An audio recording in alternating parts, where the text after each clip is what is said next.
Bon, j'ai encore ça en mémoire. C'est la mise en place du commandement opérationnel. Lorsqu'il y avait une vague de grand banditisme qui opérait, des grands bandits qui opéraient dans la ville de Douala, le chef de l'État a décidé de la création d'un commandement opérationnel, c'est-à-dire d'un état-major composé des forces de défense, gendarmerie, police et armée, chargé de lutter contre ce fléau du grand banditisme sous la coordination du gouverneur de la région. En ce moment-là, c'était les régions venant en fait d'être créées.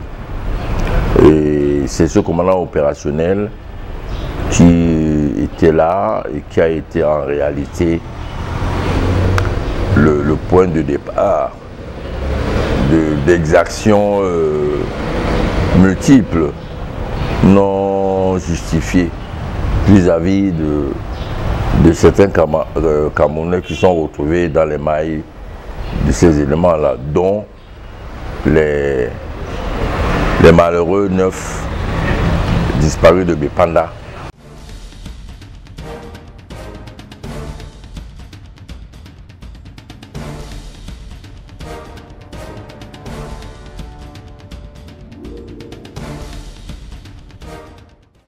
En réalité,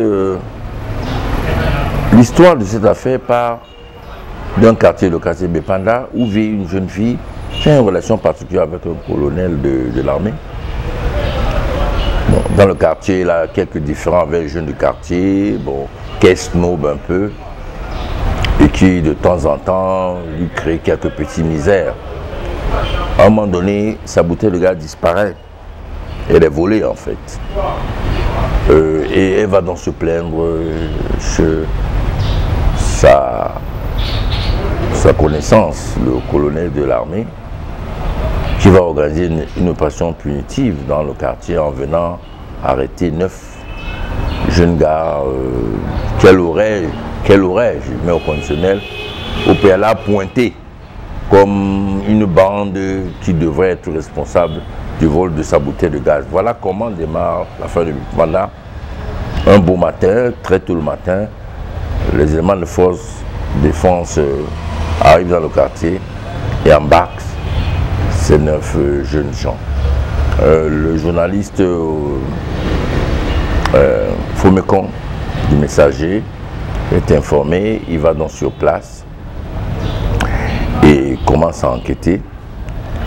Et il vient m'en parler qu'il y a une affaire comme ça.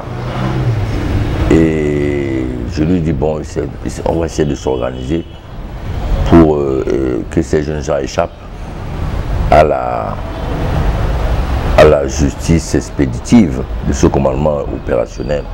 Parce qu'ils étaient déjà à la Légion de gendarmerie. C'est comme ça que nous rentrons, nous approchons de la famille Kouaté, qui avait 2 de ces garçons qui avaient été arrêtés dans cette opération, et des autres familles de ces jeunes gens, pour créer une dynamique de protestation, pour faire la lumière sur ces jeunes gens. Parce qu'entre-temps, si au début la famille avait eu des informations, avait eu des lettres de ces jeunes gens qui étaient en exploitation, comme on dit dans la gendarmerie, à un moment donné, c'était le blackout total. Il n'avait plus de nouvelles de ces jeunes gens. Donc, on s'est organisé en créant le comité de libération de nord de Bépanda, le C9, pour essayer de creuser, de voir que sont devenus ces 9 jeunes gens de Bépanda.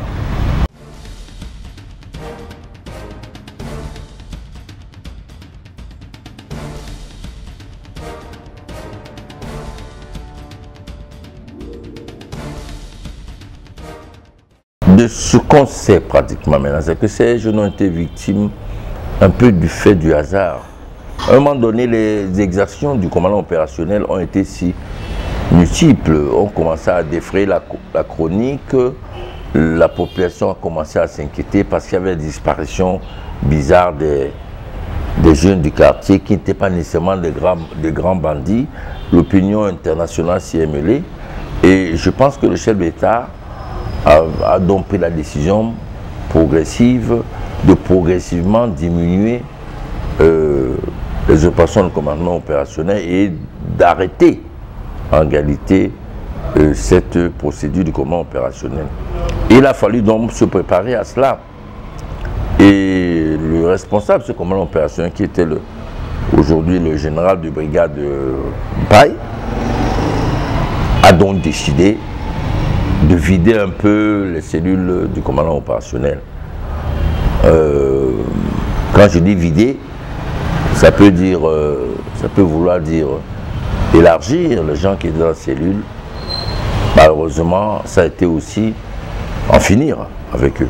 Je crois que c'est dans cette opération que malencontreusement les affaires, les 9 disparus de Mpana ont été emmenés et exécutés dans cette liste de gens à mettre hors d'état de nuire. Ils avaient été arrêtés sous la direction du colonel de Légion à la gendarmerie, qui, je peux vous le dire aujourd'hui, n'était pas directement impliqué dans cette opération.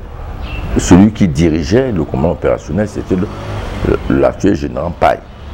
C'est lui qui prenait les décisions. La gendarmerie gardait des gens qu'on avait arrêtés dans le cadre de l'opération, mais c'est le général Paille qui prenait des décisions importantes par rapport à ce commandement opérationnel.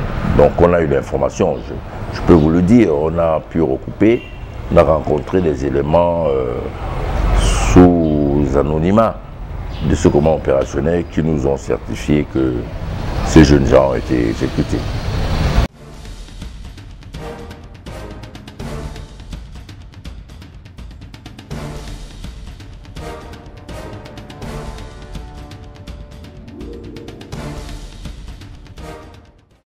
En réalité, vous voyez, il y a eu beaucoup de controverses dans cette affaire. Moi, je peux vous dire que jusqu'à aujourd'hui, je ne connais pas les visages. Uniquement par des photos ramassées par la famille qui m'ont montré de ces jeux. Je ne les connaissais pas, je ne connaissais même pas sa famille. Ces familles, c'est à l'occasion de cette opération que je suis rentré en contact avec les familles des gens de Bépana. Donc il n'y avait aucune relation, aucune filiation avec ces jeunes gens. Mais il y avait la nécessité de faire la lumière sur cette disparition bizarre de 9 jeunes gens pleins de vie dans le quartier. Et on s'est impliqué avec la presse, notamment le Messager, pour faire des enquêtes, poser des questions, mettre la pression sur le commandement opérationnel pour avoir la lumière. Bon, bien sûr, la réplique du gouvernement et des autorités militaires a été un peu bizarre. Ils ont raconté tellement de choses, qui sont en vie, qui sont au Gabon, qui sont en Guinée, ce qui est malheureusement faux. Nous avons travaillé avec le grand frère, Bétuel Kouatou, qui est actuellement à l'étranger. C'est grâce à cela qu'on a pu trouver un peu... On a retrouvé les traces de ces jeunes gens dans la gendarmerie. Mais après, plus de traces. Donc l'influence du Manidem en tant que tel, c'était de participer avec d'autres forces sociales à l'établissement de la vérité sur ces disparitions. C'était pas évident. Nous avons subi des coups sérieux lors des manifestations. Nous avons fait 8 manifestations non autorisées tous les dimanches à Bépanda devant des milliers de gendarmes et de policiers. Moi, lors d'une manifestation, j'ai été agressé, on m'a ramené pratiquement dans le coma. À la clinique Mouna, je n'ai gardé quelques séquelles. Mais jusqu'à aujourd'hui, bon, ça avait beaucoup de fierté que nous parlons de cette affaire parce qu'on s'y est impliqué uniquement pour la défense des droits humains.